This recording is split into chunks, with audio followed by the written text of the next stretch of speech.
Hello दोस्तों, हमारे YouTube channel पे आप लोगों का स्वागत है। मैं हूं कमलकांत और अभी हम बात करेंगे बीपीएससी के संदर्भ में, और ख़ास करके अभी जो चर्चा होने वाली है वो बीपीएससी ऑडिटर का जो इंटरव्यू चल रहा है उसके ही संदर्भ में अभी चर्चा करेंगे। और जो मुख्य फोकस एरिया है बोर्ड का वो क्या है और किस तरह से इंटरव्यू चल रहा है, इसी सिलसिले में अभी जो है कि पूरी जानकारी आपको दी जाएगी। अभी हम लोगों के संस्थान से लगभग आज के दिन जो है 16-17 लोगों का इंटरव्यू था, जिसमें से अभी तक मैंने जो फीडबैक लिया है वो 8-9 लोगों से ही ले पाया हूं अभी तक फीडबैक। तो उसके आधार पर ये वीडियो बन रहा है। इसमें देखिए 2-3 चीज़ें जो है वो आपको ध्यान में रखना होगा जो आपने तैयारी किया है। जैसे कि हम लोग बताते हैं कि इंटरव्यू का टोटल 6 पार्ट है। एक तो आपका बायोडाटा हो गया जो एजुकेशन से आपका जुड़ा हुआ है, कहाँ आप पढ़े हैं, कहाँ गतिविधियाँ आपकी रही है। फिर दूसरा चीज़ होता है कि जिस पद के लिए आप तैयारी कर रहे हैं, जैसे ऑडिटर पद, तो इससे संबंधित प्रश्न, फिर राज्य से संबंधित प्रश्न, पंचायती राज चूँकि आपका डिपार्टमेंट है इससे संबंधित प्रश्न, और फिर आपको जो प्रश्न होते हैं हॉबी आइडियल पर्सन से, और इसके अलावा जो स्नातक का आपका पेपर था या फिर जिस विषय को आपने ऑप्शनल पेपर में रखा था उससे जुड़ा हुआ प्रश्न, और समसामयिक जो विशेष महत्व के मुद्दे होते हैं, चर्चा के जो मुद्दे होते हैं, वो इंटरव्यू का प्रश्न बनता है। और कमोबेश जो स्थितियां हैं, जो फीडबैक है, उसमें यही सभी चीज़ों पर प्रश्न हुआ है। लेकिन सभी स्टूडेंट से सभी क्षेत्र से प्रश्न हो ऐसा संभव नहीं है। मैं पहले भी कहता आया हूं कि आप तैयारी जो है सभी चीज़ का करके ज़रूर जा सकते हैं, लेकिन जो आपको प्रश्न होंगे वहाँ पे प्रश्न जो होंगे उसमें से हो सकता है कि आपको 2-3 एरिया पे ही प्रश्न पूछा जाए। बहुत सारे लोगों का सवाल जो रहा है वो आपको स्नातक पेपर से रहा, ऑडिटर के संदर्भ में कुछ क्वेश्चन किए गए। कुछ लोगों का जो प्रश्न है उसमें करेंट को प्राथमिकता दिया गया, समान नागरिक संहिता से प्रश्न पूछा गया, फिर आपको जातिगत जनगणना का जो आज का इशू है उससे संबंधित प्रश्न पूछ लिया गया, फिर आपको मणिपुर प्रकरण से क्वेश्चन पूछा जा रहा है। तो ये जो बहुत ज़्यादा चर्चा के मुद्दे रहे हैं, और देखिए पेपर का जो उत्तर है जो आप न्यूज़पेपर में पढ़ते हैं वो उत्तर आपको एडमिनिस्ट्रेटिव अप्रोच में काम नहीं देगा। मैं पहले भी कहता आ रहा हूँ कि इस पे तैयारी आपको अच्छे ढंग से करके रखनी है, क्योंकि वहाँ डिप्लोमेटिक क्वेश्चन होते हैं, उसके आंसर आपको देने होते हैं। और एक चीज़ और है कि इस बार पैनल में जो प्रश्न हो रहे हैं, जैसे मैथ वाले से 12-13 क्वेश्चन मैथ का ही, हालांकि वो क्वेश्चन है जो कि काफ़ी सरल प्रवृत्ति के हैं, बहुत ज़्यादा जो है कि आपको कठिन प्रश्न नहीं पूछे जा रहे हैं। जैसे पाई का जो है कि मान क्या होता है, शून्य का खोज किसने किया, परमेय संख्या क्या होती है, 11 का विभाज्यता का नियम क्या है, मतलब कुछ बेसिक क्वेश्चन ही पूछे जा रहे हैं। इकोनॉमिक्स में भी आपको जीडीपी से क्वेश्चन पूछे गए हैं, एफडीआई एफआईआई से क्वेश्चन पूछा गया है। ठीक है, तो क्वेश्चन बहुत ज़्यादा कठिन प्रवृत्ति के नहीं है, लेकिन आपको जो है कि कॉन्सेप्ट बिल्कुल क्लियर रहना चाहिए। ऑडिटर के संदर्भ में जो प्रश्न पूछे गए हैं वो मेनली जो प्रश्न हैं, ऑडिटिंग का उद्देश्य क्या है, ऑडिटिंग क्यों किसी संगठन के लिए ज़रूरी होता है, इंटरनल ऑडिटिंग क्या होता है। ठीक है, इंटरनल ऑडिटिंग, और फिर आप जो ऑडिटिंग करेंगे वो बाह्य ऑडिटिंग होगा या इंटरनल ऑडिटिंग होगा। तो इस तरह के प्रश्न पूछे जा रहे हैं। फिर आपको क्वेश्चन जो किया जा रहा है कि सोशल ऑडिट क्या है, सामाजिक अंकेक्षण क्या है, इससे संबंधित, इसमें चुनौतियां क्या क्या आ सकती है, इससे संबंधित भी प्रश्न पूछे जा रहे हैं। बहुत सारे छात्रों का गैप है, जैसे कि उन्होंने मान लिया जाए ग्रेजुएशन 15 में किए तो अभी तक आप क्या कर रहे थे, इतना लेट आप क्यों पढ़ाई कर रहे हैं, आप परिवार के लिए बोझ तो नहीं बन रहे हैं। मतलब ऐसे भी क्वेश्चन कुछ पूछे जा रहे हैं। करेंट के मुद्दे को आज अगर देखा जाए तो बहुत सारे बोर्ड में प्राथमिकता दिया गया है, और कुछ बोर्ड में जो है कि करेंट के प्रश्नों को प्राथमिकता कम दिया गया है। लेकिन करेंट को इग्नोर नहीं करना है, क्योंकि आगे चलकर जैसे जैसे इंटरव्यू बोर्ड में इंटरव्यू चलना शुरू होगा, करेंट के क्वेश्चन आने शुरू हो जाएंगे। आज भी अच्छे खासे प्रश्न पूछे गए हैं, लेकिन आगे और भी संभावना है कि जटिल क्वेश्चन की ओर बोर्ड बढ़े। दूसरी नंबर बात, सिचुएशन बेस्ड क्वेश्चन वो पूछ रहे हैं, और वो प्रश्न जो है ऑडिटिंग से जुड़ा हुआ है। ऑडिटिंग में समस्या से जोड़कर जो है प्रश्न वो पूछ रहे हैं। मुखिया पद से जुड़ा हुआ प्रश्न आपको पूछा जा रहा है, पंचायती राज से जुड़ा हुआ प्रश्न आपको पूछा जा रहा है। हालांकि पंचायती राज से जो प्रश्न हैं काफ़ी जटिल प्रवृत्ति के नहीं हैं, योजना से रिलेटेड क्वेश्चन पूछा जा रहा है।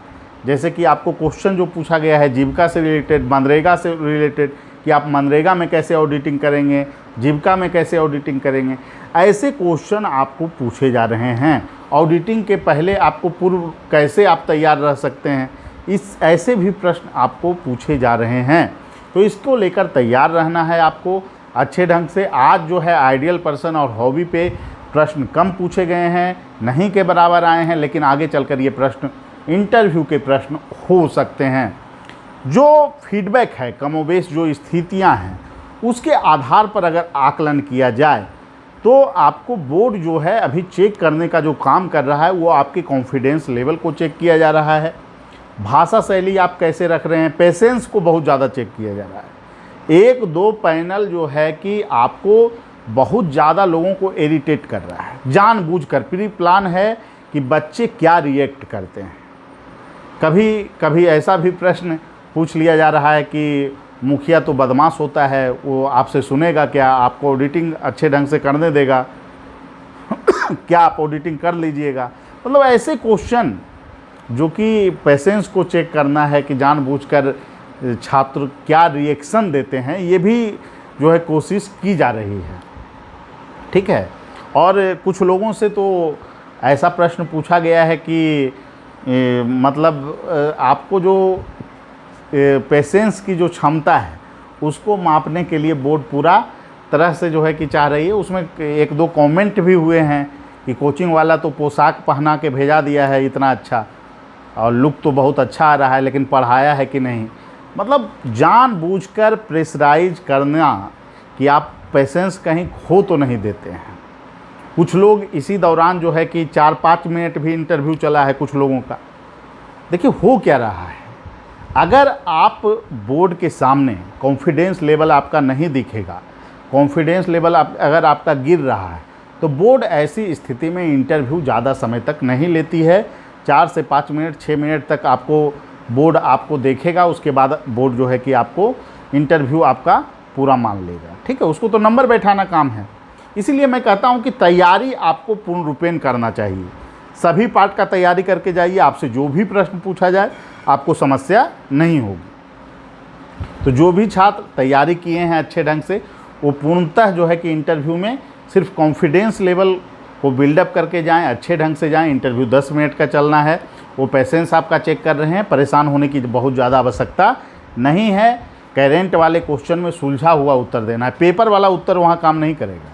ठीक है, ये नहीं कि पेपर से जानकारी वो नहीं ले रहे हैं, सोल्यूशन आपसे पूछ रहे हैं क्या होना चाहिए, कैसे पहल, तो इसका आंसर आपको पेपर में मिलेगा नहीं। ज्ञानवापी प्रकरण क्या है, तो उसको कैसे तार्किक ढंग से आप मुद्दा को रख रहे हैं, मणिपुर का क्या सोल्यूशन हो सकता है, आप क्या उसके लिए सुझाव देना चाहेंगे, इंडिया वाले लोग क्या मणिपुर में हिंसा को करवा रहे हैं। मतलब ऐसे प्रश्न पूछे जा रहे हैं जो कि आपके पेशेंस को चेक कर रहा है, आपके प्रशासनिक स्किल को चेक कर रहा है। तो जो अनुमान था हम लोगों का, बिल्कुल परेशान नहीं होना है दोस्तों। आप लोग जाइए और अच्छे ढंग से इंटरव्यू दीजिए, और बहुत ही बेहतर ढंग से सकारात्मक आपको रहना है। कॉन्फिडेंस लेवल आपका रहना चाहिए, बोलने की शैली बेहतर होनी चाहिए, आपको अच्छे अंक जरूर मिलेंगे। और जिन लोगों का इंटरव्यू अभी कुछ समय है, जिनका 6 तारीख को, 7 तारीख को, 8 तारीख का, 9 तारीख को, 10 को, 11 को, और आपको लगता है कि आपने अच्छे ढंग से इंटरव्यू को तैयार नहीं किए हैं, तो वो हमारे संस्थान से जुड़ सकते हैं। और बीपीएससी 67 वालों से एक ही बात कहूँगा कि जो रुझान है बीपीएससी का, जिस तरह से प्रश्न पूछे जा रहे हैं, उसमें आपको हर एक एरिया को देख के जाना होगा। और 67 में तो करेंट एक बहुत बड़ा पार्ट होता है इंटरव्यू का, जिसमें आपको इंटरनेशनल रिलेशन से भी प्रश्न पूछे जाते हैं, बहुत सारे करेंट के क्वेश्चन पूछे जाते हैं, योजना से संबंधित प्रश्न पूछे जाते हैं। तो जो ऑडिटर और बीपीएससी 67 के छात्र हम लोगों से जुड़ना चाहते हैं, जिनमें अभी समय है 5 के बाद जिनका इंटरव्यू है, तो वो जुड़ सकते हैं। बिल्कुल आप में कॉन्फिडेंस लेवल कैसे बिल्डअप किया जाए, कैसे आप विभिन्न मुद्दों पर जवाब देने में सक्षम हो, ये ज़्यादा ज़रूरी है। ये नहीं कि 10 मिनट आपको इंटरव्यू ले लिए और उसके बाद आप में कुछ बढ़ोतरी कर देंगे हम लोग, ऐसा संभव नहीं। वो क्लास के ज़रिए आप जो है कि अगर चीज़ों को समझेंगे, उसके बाद जब मौका लिया जाएगा तो उसका एक सकारात्मक प्रभाव होता है। और आप सही डायमेंशन में अगर इंटरव्यू वहाँ पे देते हैं तो इंटरव्यू में बेहतर अंक ज़रूर देखने को मिलता है। इसीलिए आप जुड़ सकते हैं हम लोगों के साथ। आप हमारे फ़ोन नंबर 7004291557 पे कॉल कर सकते हैं या फिर 8709537366 पे कॉल कर सकते हैं और जुड़ सकते हैं रैंकर्स व्यू टीम के साथ। सभी लोगों से यही कहूँगा कि आप लोग अच्छे ढंग से अपने आप को तैयार कर लें। जिन लोगों का कल इंटरव्यू है, परसों इंटरव्यू है, कहीं कुछ करने की आवश्यकता नहीं है। आप लोग तैयार रहिए। अब 1-2 दिन में आप कुछ नया करने का प्रयास नहीं करें, बेसिक चीज़ों को ही देखकर आप लोग जाएं। और जिनका लेट है, अगर उनको लगता है कि आप में कुछ कमी है तो आप सुधार कर सकते हैं, हम लोगों के साथ जुड़ सकते हैं। और निश्चित रूप से आप अगर बेहतर सोच कर जा रहे हैं, कॉन्फिडेंस लेवल आपका बेहतर है, बोलने की शैली आपकी अच्छी है, तो अच्छे अंक मिलने तय हैं। क्योंकि इंटरव्यू का जो रोल है वो आपको अंतिम परिणाम में सबसे निर्णायक कड़ी होने वाली है, जो कि आपको CDPO में भी देखने को मिला, DPRO में भी देखने को मिला और आगे हर एक एग्ज़ाम में ये देखने को मिलेगा। इसलिए इंटरव्यू को बिल्कुल इग्नोर ना करें। ठीक है, सभी लोगों को धन्यवाद। फिर अगले वीडियो में मिलेंगे। थैंक यू, सभी लोगों को धन्यवाद। फिर मिलते हैं अगले वीडियो में। Thank you.